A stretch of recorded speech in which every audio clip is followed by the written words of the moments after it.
Tennessee, big-time commit on Monday. It was about 10:30, 11 o'clock. Four-star offensive tackle Bennett Warren, AP, a guy that's liked Tennessee ever since he came on his official visits.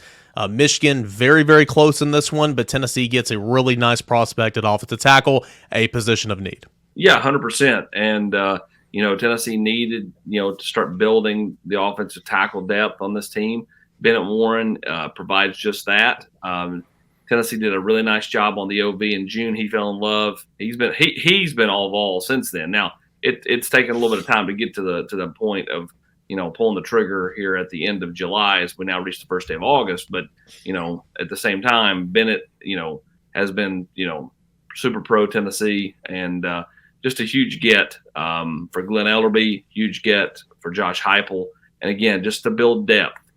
I think that's the biggest thing. I mean, he's 6'8", 330 pounds, and carries the 330 really, really well. Not a sloppy looking kid. He's a really good looking prospect.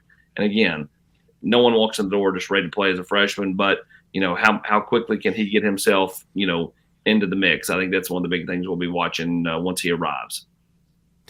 And AP, correct me if I'm wrong here, but Brent, I mean, this one's big, obviously, because he's a good player. He's a top 300 player, all that type of stuff. But, I mean, he's your fifth offensive lineman in the class. But really, he's your first tackle. I mean, there's some guys who can play tackle, but he's your first tackle. And so I feel like this is big in a number of areas, huge for Glen Elarbee. No doubt. And again, Austin mentioned it. I mean, is he a guy who's going to step right in and play right away? Probably not. Most people don't at that position.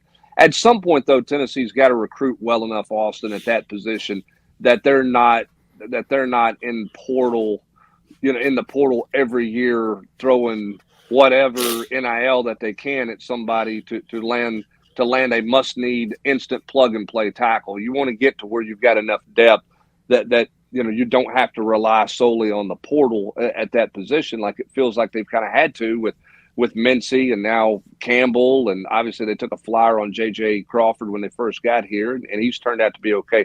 But you got to get enough depth where you're not solely reliant on the transfer portal at offensive tackle. Well, and it'd be nice if some of the kids they've brought in the last couple of years, developed into guys that can help you. I'll continue to say, Addison Nichols, probably the most ready of any of those kids. But we'll see. I mean, what kind of development do we see out of Sham Umarov, this year? Can he develop himself into, someone who can be a force at tackle a year from now?